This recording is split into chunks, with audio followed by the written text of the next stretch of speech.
मेरे पापा ने मेरा रिश्ता एक जगह पर तय कर दिया। जब ये बात मुझे पता चली तो मेरे पैरों तले ज़मीन निकल गई। मुझे तो समझ ही नहीं आ रहा था कि मैं क्या करूं।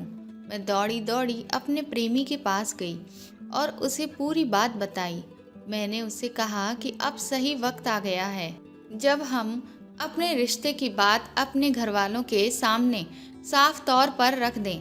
वह मुझसे कहने लगा कि मैं खुद भी हमारे रिश्ते को घर वालों से छुपाकर तंग आ चुका हूँ, लेकिन मुझे बहुत अच्छे से पता है कि तुम्हारे पापा हमारा रिश्ता कभी भी स्वीकार नहीं करेंगे, क्योंकि तुम एक अमीर परिवार से संबंधित हो और मैं तुम्हारे आसपास भी नहीं भटकता।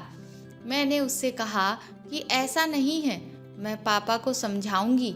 मैं उनसे कहूंगी कि मुझे रुपए पैसे से कोई मतलब नहीं है, मेरी खुशी सिर्फ तुम्हारे साथ ही है।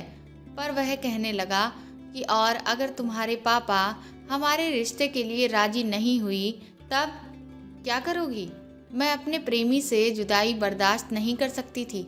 मैंने उससे कहा कि अगर ने तुम्हारा और मेरा रिश्ता स्वीकार नहीं किया तो मैं अपनी जान दे दूंगी। वह मुझसे कहने लगा कि जान देने की क्या ज़रूरत है, इससे अच्छा तो ये है कि हम कहीं भाग चलते हैं, इन सब लोगों से कहीं बहुत दूर, और जब कुछ समय के बाद कुछ समय बीत जाएगा तब हम वापस लौट आएंगे।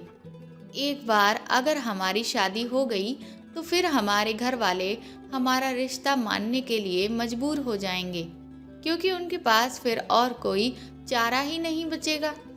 पहले तो मैंने अपने प्रेमी राकेश को इस चीज़ के लिए मना किया, लेकिन हकीकत ये थी कि मेरे अंदर खुद भी इतनी हिम्मत नहीं हो पा रही थी कि मैं अपने पापा से अपने प्यार के बारे में बात करूं, क्योंकि मेरे पापा बहुत ही गुस्सैल स्वभाव के थे।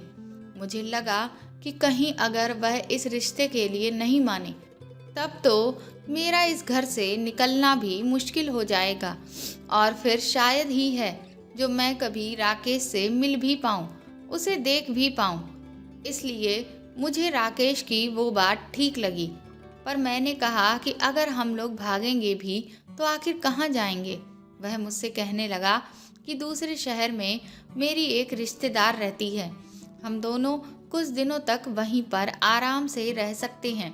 कुछ दिनों में ही मैं वहाँ कोई ना कोई काम ढूंढ लूँगा और फिर काम मिलते ही हम किसी दूसरी जगह पर किराए पर कमरा ले लेंगे। मुझे राकेश की बात बिल्कुल ठीक लगी। उसने मुझसे कहा कि तो अब हम दोनों ऐसा करते हैं कि कल ही चलते हैं।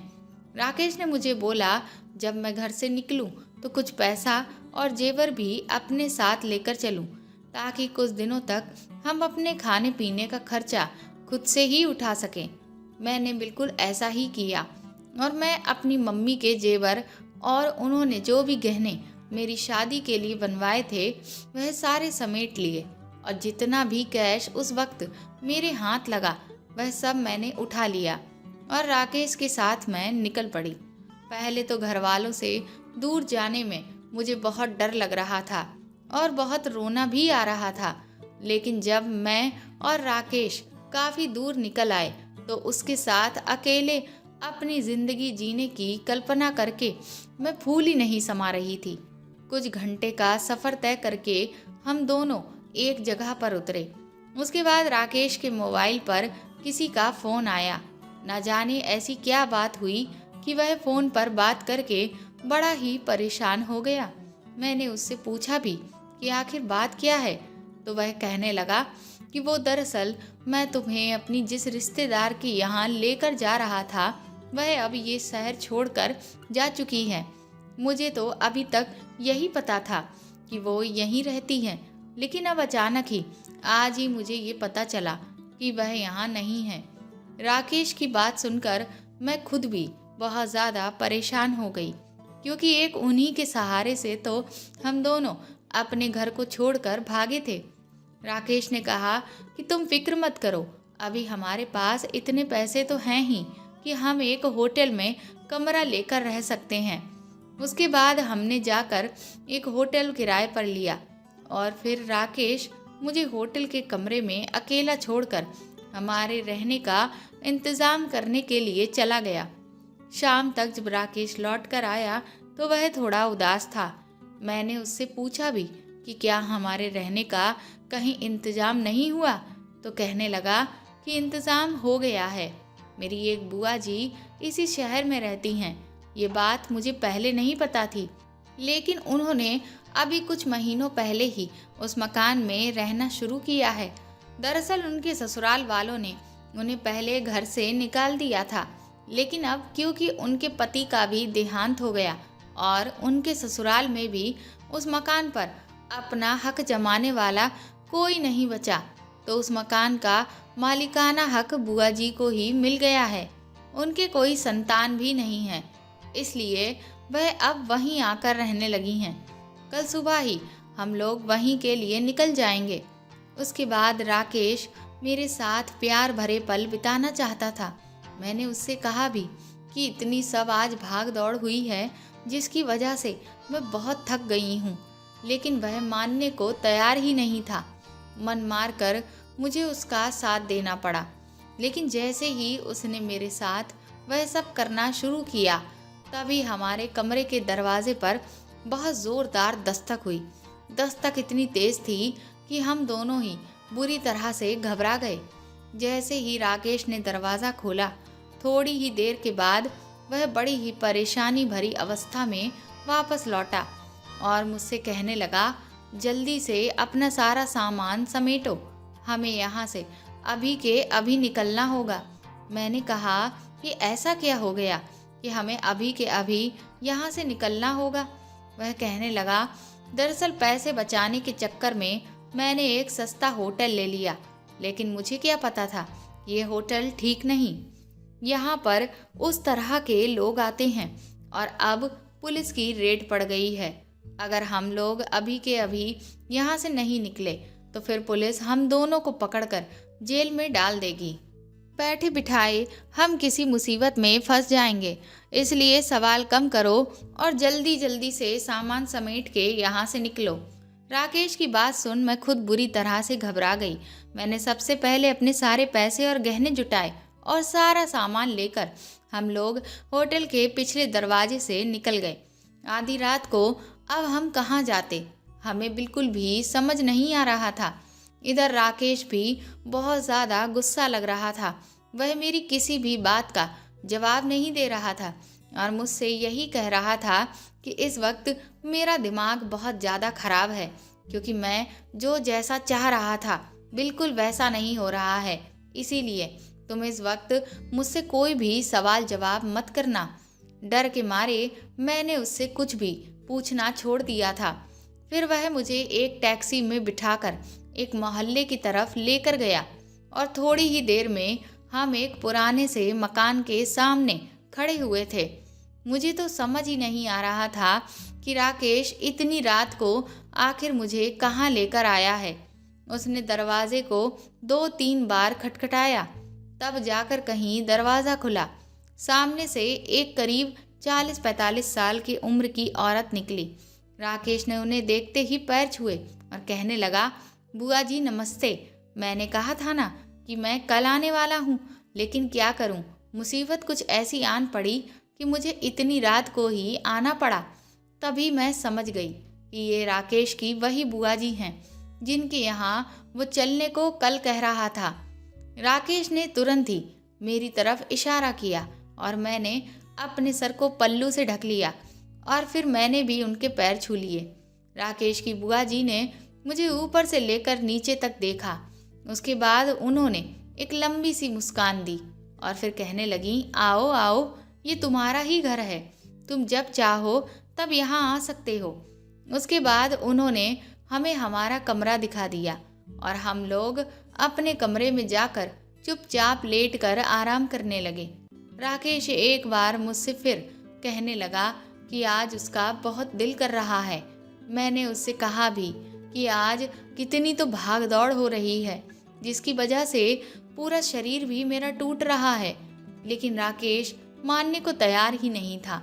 मैंने उससे कहा कि राकेश, मैं चाहती हूँ कि हमारे बीच में ये सब हमारी शादी के बाद ही हो। वह कहने लगा, कि तो मैं क्या कहीं भागा जा रहा हूँ? हम लोग कल ही चलकर शादी कर लेंगे, तुम फिक्र क्यों करती हो? मैंने उसे समझाया, पर वह मानने को तैयार ही नहीं था। और फिर उसने मेरी इच्छा ना होने के बावजूद भी मेरे साथ वह सब किया। खैर, मैंने भी यही सोचा कि जो कल होना है वह आज हुआ जा रहा है। कोई बात नहीं, कम से कम मैं राकेश को कोई खुशी तो दे पाई, क्योंकि जब से वह मुझे लेकर अपने घर से साथ निकला है वह बहुत ज़्यादा परेशान है। एक के बाद एक मुसीबतें हमारे पीछे ही पड़ी हुई हैं। कई घंटे तक राकेश मुझे अपनी आगोश में लिए रहा। वह सब करते करते काफ़ी भोर का समय हो गया था। उसके बाद मैं सो गई और फिर मेरी आँख तब खुली जब सूरज काफ़ी ऊपर चढ़ाया था। ये देख मैं बुरी तरह से घबरा गई कि मैं इतनी देर तक आज सोती रही। बुआ जी के यहाँ मेरा पहला दिन है। वह मेरे बारे में ना जाने क्या सोचेंगी कि उनका भतीजा कैसी लड़की से शादी कर रहा है जो इतनी देर तक सोती रहती है। जब मैं चारपाई से उठी तो मुझे राकेश कमरे में कहीं भी दिखाई नहीं दिए। मुझे लगा कि शायद कहीं बाहर घूमने के लिए गए होंगे। मैं कमरे से बाहर निकली तो मुझे बुआ जी भी कहीं दिखाई नहीं दे रही थी। मैंने सभी कमरों में जाकर देखने की कोशिश की, लेकिन सिर्फ एक कमरा ही खुला हुआ मिला। बाकी के कमरों में ताला पड़ा हुआ था। मैं वापस अपने कमरे में लौट आई। उसके बाद मैंने पूरे कमरे की साफ सफाई करना शुरू कर दिया। पूरे कमरे को अच्छे से झाड़ पोंछ कर सारा सामान कायदे से लगाकर मैं नहा धोकर वापस आई तो बुआ जी कमरे में ही बैठी हुई थीं। मैंने उन्हें देखते ही उनके तुरंत ही पैर छू लिए। वह मुझे आशीर्वाद देते हुए कहने लगी कि तुमने तो पूरा कमरा ही चमका दिया। मैंने कहा, जी बुआ जी, साफ सुथरी जगह अच्छी लगती है। वह कहने लगी, चलो काफ़ी देर हो गई है, तुमने अभी तक कुछ खाया नहीं है, इसलिए चलकर नाश्ता कर लो। मैंने उनसे पूछा कि राकेश कहाँ है, तो वह मेरे इस सवाल से अचानक से सकपकाई और फिर कहने लगी कि तुम्हें राकेश बताकर नहीं गया कि वह कहाँ गया है। मैंने कहा कि दरअसल वह कल कह रहे थे कि वह कहीं काम ढूंढने जाएंगे, लेकिन किस जगह पर जाएंगे ये मुझे बताकर नहीं गए। मैंने कहा, चलिए हम लोग नाश्ता कर लेते हैं, वह तो हो सकता है शाम तक ही लौट कर आएं। धीरे धीरे शाम हो गई, लेकिन राकेश का कुछ भी अता पता नहीं था। मैं दोबारा से बुआ जी के पास गई तो वह कहने लगी कि तुम फिक्र मत करो, काम की तलाश में हो सकता है वह दूसरी जगह चला गया हो तो कुछ दिनों बाद वापस आ जाए। मैंने राकेश के फ़ोन पर बुआ जी से कहकर फ़ोन भी करवाया, लेकिन उनका नंबर भी बंद आ रहा था। धीरे धीरे दिन यूं ही बीतने लगे। मैं और बुआ जी आराम से उस घर में रह रहे थे। मुझे राकेश की बुआ जी का स्वभाव बहुत ही अच्छा लगता। मैं बिल्कुल उनके साथ उस तरह से घुल मिल गई थी जैसे अपनी मम्मी के साथ मैं खूब हंस बोल कर रहती थी। कभी कभी जब मुझे अपने घर वालों की याद आती तो वह मुझे माँ की तरह ही अपने सीने से लगाकर मेरे सर को सहलाती, लेकिन फिर भी मुझे अपने घर वालों की याद भी सताती रहती थी कि न जाने मेरे मम्मी पापा कैसे होंगे। इधर राकेश भी वापस नहीं लौटे थे और उनका फ़ोन भी बंद ही आ रहा था।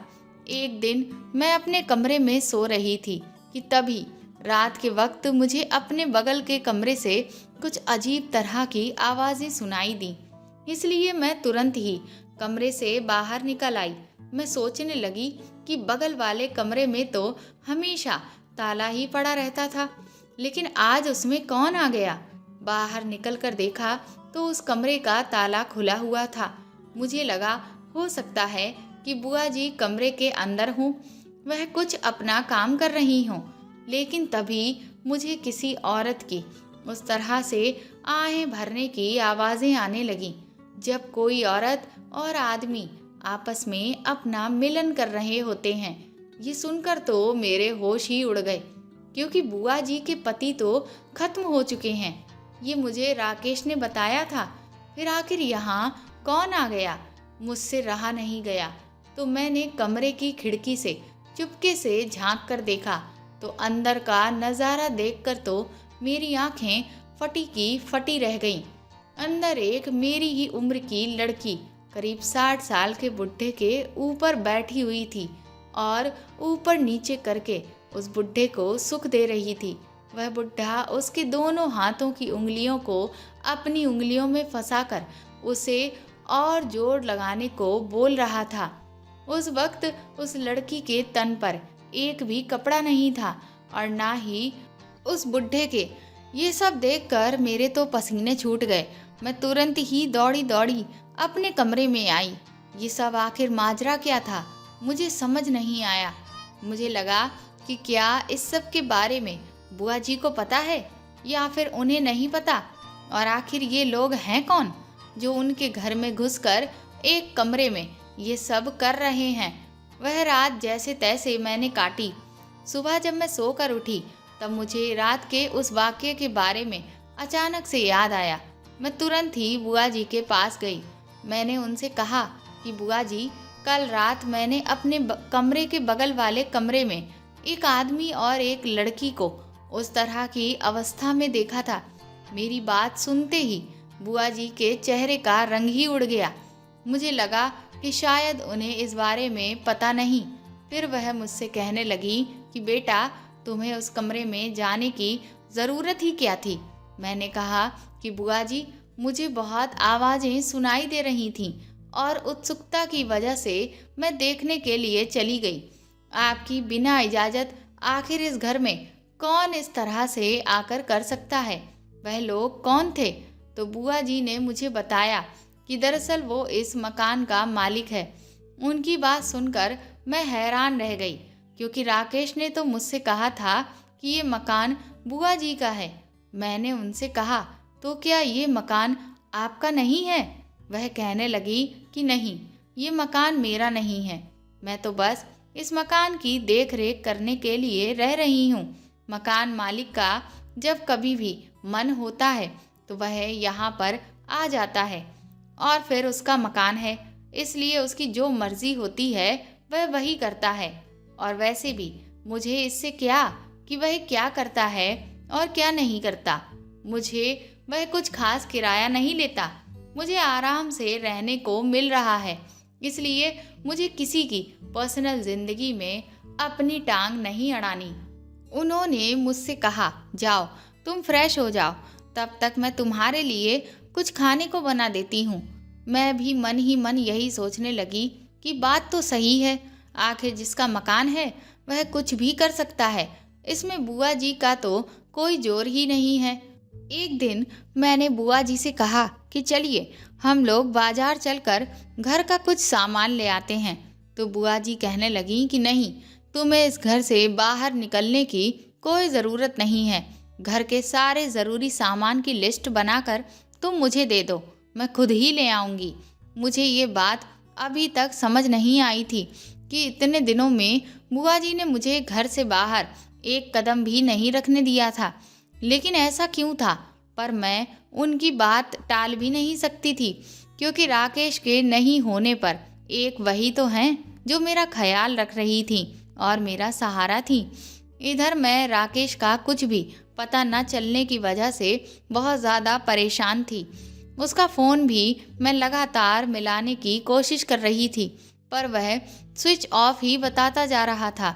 लेकिन बुआ जी मुझे यही कहती कि मैं परेशान ना हूँ, जब तक राकेश नहीं आता है मैं आराम से उनके पास रह सकती हूँ। दिन यूं ही बीतने लगे। मैंने ध्यान दिया कि मेरे बगल वाले कमरे से आए दिन उस तरह की आवाज़ें आया करती थीं। मैं यही सोचती कि मकान मालिक बड़ा ही ठरकी किस्म का इंसान है। उसने शायद इसीलिए इस घर को बुआ जी के हवाले कर रखा है, ताकि वह अपनी मन मर्जी के सारे काम यहाँ आकर कर सके और उसके परिवार वालों को उसकी ऐसी हरकतों के बारे में कुछ भी पता ना चल सके। एक दिन मैं रात को सो रही थी, तभी अचानक ही बाहर से शोर शराबे की बहुत आवाज़ें आईं। मैं जैसे ही उठकर बाहर की तरफ देखने के लिए भागी तो मैंने देखा कि बुआ जी से दो हट्टे कट्टे लड़के गलत भाषा का इस्तेमाल करके लड़ रहे थे। और अंदर घुसने की ज़बरदस्ती कर रहे थे।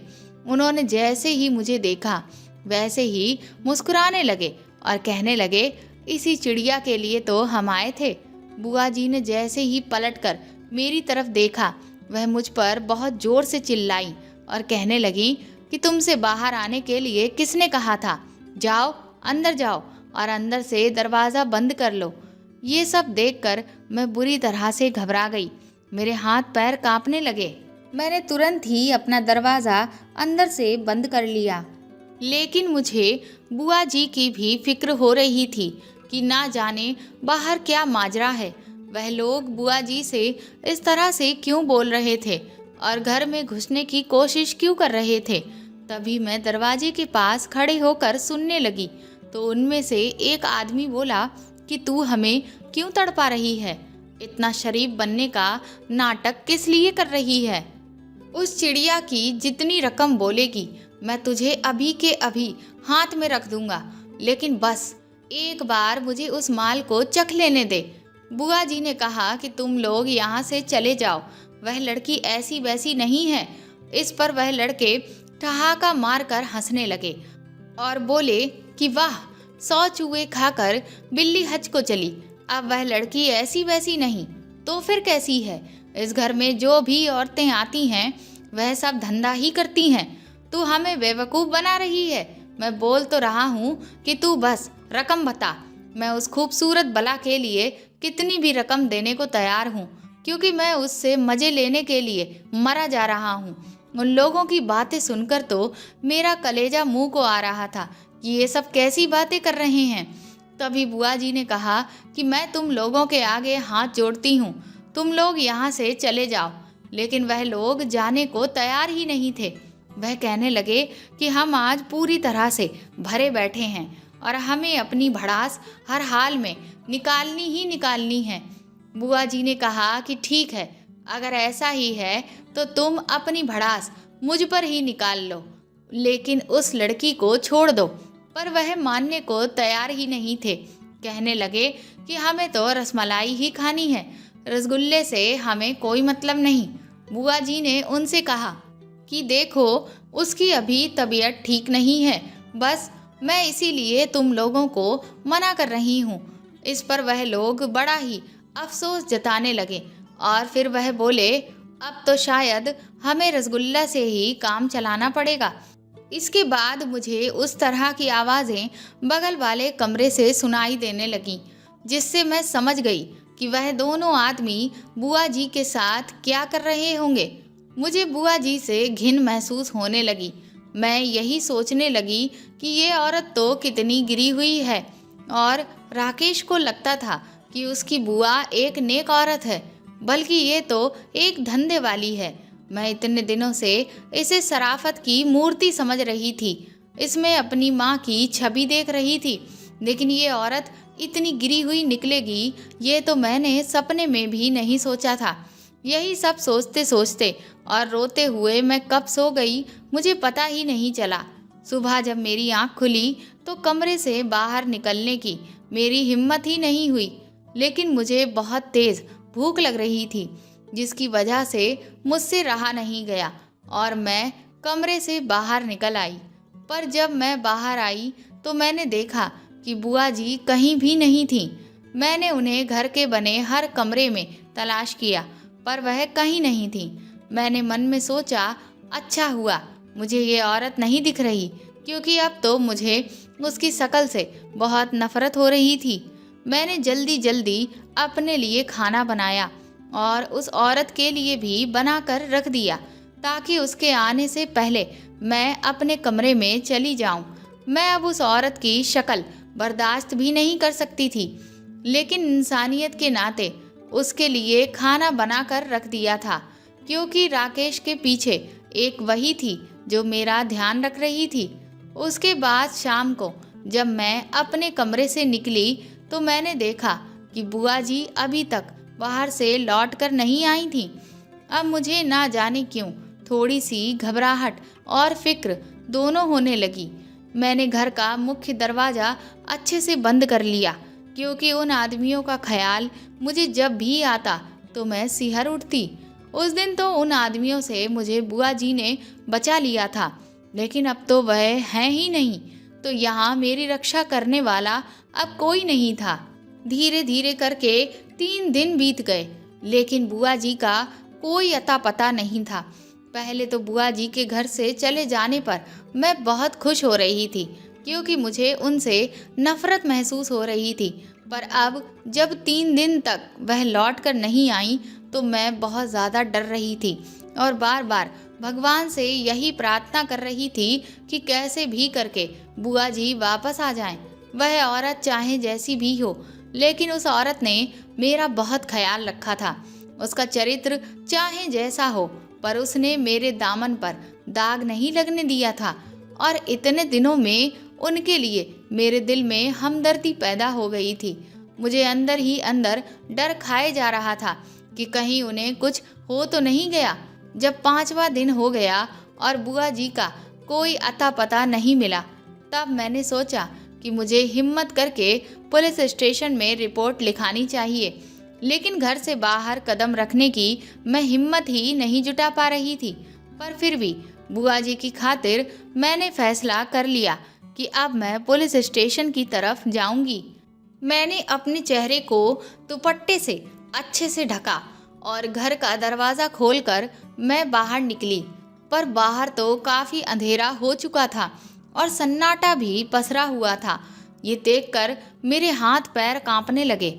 मुझे कुछ भी समझ नहीं आ रहा था कि अब मैं आखिर किधर जाऊं और किससे पुलिस स्टेशन का रास्ता पूछूं।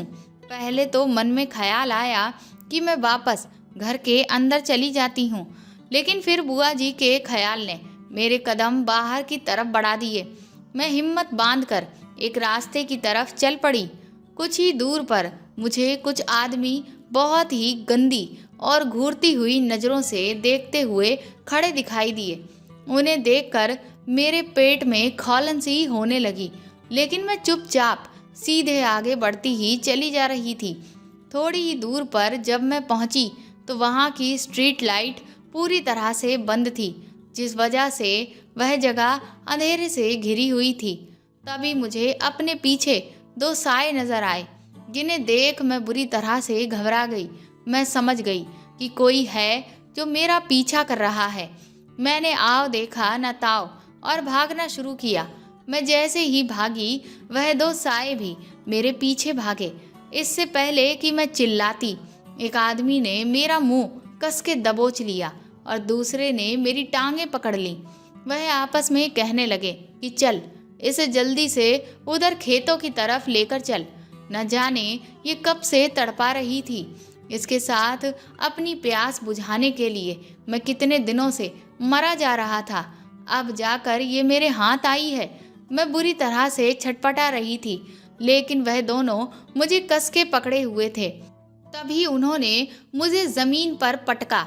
मैंने जैसे ही चिल्लाने के लिए अपना मुंह खोला, उनमें से एक आदमी ने मेरे मुंह पर कम से कम 7-8 थप्पड़ जड़ दिए, जिससे मेरी हालत बुरी तरह से खराब हो गई और मेरे शरीर की पूरी जान निकल गई। तभी दूसरे ने कहा कि ऐसे तो ये मर जाएगी। तो जो आदमी मेरे ऊपर बैठा था वह कहने लगा कि मरती है तो मर जाए, लेकिन मुझे बस अपनी भड़ास निकालने से मतलब है। उसने तुरंत ही मेरी सलवार का नाड़ा खोलकर मेरी सलवार को उतार दिया और फिर वह अपनी पैंट उतारने लगा। वह जैसे ही मेरे ऊपर लेटा और अपनी भड़ास निकालने की शुरुआत करने लगा, तभी उस आदमी के सर पर एक बहुत ज़ोरदार वार हुआ और वह वहीं ज़मीन पर लुढ़क गया। उसके बाद एक दूसरा वार उस दूसरे आदमी के ऊपर भी हुआ और वह भी वहीं पर गिर गया। मुझ में तो इतनी हिम्मत ही नहीं हो रही थी कि मैं उठकर देखूं कि ये सब क्या हुआ और कैसे हुआ। फिर अचानक से मैं बेहोश हो गई और जब मुझे होश आया तो मैंने खुद को बुआ जी के घर में पाया। सामने जब मेरी आंख खुली तो बुआ जी बैठी हुई थीं। उन्हें देखते ही मैं उनके गले लग गई और फूट फूट कर रोने लगी। उन्होंने मेरे सर को सहलाया और मुझे शांत करा कर पानी पिलाया। मैं रो रो कर उनसे कहने लगी कि आप मुझे छोड़कर कहाँ चली गई थीं? आज के बाद मुझे छोड़कर कहीं मत जाइएगा। वह मुझसे कहने लगी कि कि मैं तुझे छोड़कर कहीं नहीं गई थी। बस शर्म की वजह से मैं तेरा सामना नहीं कर पा रही थी। मैंने उनसे कहा कि अगर आज आप लौट कर ना आती तो वह लोग तो मेरी इज्जत को मिट्टी में मिला देते और शायद मुझे जान से ही मार देते। बुआ जी ने कहा, मेरे होते हुए तेरे ऊपर आँच भी नहीं आ सकती, तू बिल्कुल भी फिक्र मत कर। उसके बाद जब मैं थोड़ा शांत हुई तो मैंने बुआ जी से कहा कि आप इतना गंदा काम आखिर क्यों करती हैं? तो वह कहने लगी कि मैंने कभी कोई गंदा काम नहीं किया। हाँ, बस जो लोग इस तरह की हरकत करना चाहते हैं, अपनी वासना, अपनी भूख मिटाना चाहते हैं, उन्हें मैं इस घर में पनाह दे देती हूँ ताकि वह अपनी हवस को पूरी कर लें और फिर उसके पैसे मुझे देकर यहाँ से चलते बनते हैं। ये मकान मेरे पति का है। मुझे कभी भी कोई औलाद नहीं हुई और मेरा पति इस दुनिया को बहुत जल्दी ही छोड़कर चला गया। मेरे पास अपना पेट भरने का और कोई रास्ता नहीं था, तो मैंने मजबूरी में आकर इस काम को अपना धंधा बना लिया। लेकिन मेरा विश्वास कर, मैंने आज तक अपनी इज्जत पर कभी आंच नहीं आने दी। उस दिन तेरी इज्जत को बचाने की खातिर मुझे पहली बार अपनी इज्जत को दांव पर लगाना पड़ा। बुआ जी की ये बात सुनकर तो मैं दंग रह गई। मैंने उनसे कहा कि लेकिन आपको ये सब करने की ज़रूरत ही क्या है? राकेश को अगर ये पता चला कि उनकी बुआ ने ऐसे लोगों की इच्छा पूरी करने के लिए अपने घर को एक अड्डा बना रखा है, तो वह आपके बारे में क्या सोचेंगे? बुआ जी ने कहा, कौन राकेश? किसका राकेश? मैंने कहा, ये आप क्या कह रही हैं? बुआ जी ने कहा कि अरे पागल लड़की, जो राकेश जिसे तू मेरा भतीजा समझ रही है, उससे मेरा कोई भी रिश्ता नहीं था। उनकी ये बात सुनकर तो मेरे पैरों तले ज़मीन निकल गई। उन्होंने मुझसे कहा कि वह तो तुझे भी यहाँ सिर्फ अपनी हवस मिटाने के लिए यहाँ लेकर आया था। उनकी ये बात सुनकर तो मुझे ऐसा लगा कि जैसे मेरे ऊपर बिजली ही गिर गई। मैंने कहा, आप झूठ बोल रही हैं, मेरा राकेश धोखेबाज नहीं हो सकता। उन्होंने कहा कि मैं झूठ बोल रही हूँ तो बता, तेरे राकेश का फ़ोन इतने दिनों से क्यों नहीं लग रहा? क्या वह इतने दिन में एक बार भी दोबारा तुझसे मिलने आया? उनकी बात बिल्कुल सच थी। मैं फूट फूट कर रोने लगी। वह मुझसे बोली, बेटी, तेरे साथ धोखा हुआ। उस लड़के ने तुझे अपनी इच्छा पूरी करने के लिए ही तुझे तेरे घर से, माँ बाप से दूर कर दिया, क्योंकि वह जानता था कि जब तक वह तुझे ये यकीन नहीं दिला देगा कि वह तुझसे शादी करेगा, तब तक तू उसे हाथ भी नहीं लगाने देगी। और तो और, उसने तो तुझे बेचने का प्लान बना लिया था। लेकिन ऐन मौके पर जिन लोगों को वह तुझे बेचने वाला था, उनके पूरे गैंग को पुलिस ने पकड़ लिया, तो उसके पास कोई चारा नहीं बचा। फिर उसे कहीं से मेरा पता चला, तो उसने मुझे पैसे देकर अपनी इच्छा पूरी करने के लिए एक रात की पनाह मांगी। मैं तो हमेशा से यही काम करती चली आ रही थी, तो मैंने उसे यहाँ पनाह दे दी। उस दिन सुबह उठकर जब तूने मेरे पैर छुए और मुझे बुआ जी कहकर पुकारा, तो मैं समझ गई कि तुझे यहाँ बेवकूफ़ बनाकर लाया गया है। लेकिन तेरी प्यारी बोली सुनकर मेरा दिल पिघल गया और मैंने तेरे इस भ्रम को नहीं तोड़ा कि मैं राकेश की बुआ नहीं हूँ और वह राकेश एक धोखेबाज है, क्योंकि मैं जानती थी कि जिस दिन तुझे ये सच्चाई पता चलेगी, तेरा दिल बुरी तरह से टूट जाएगा।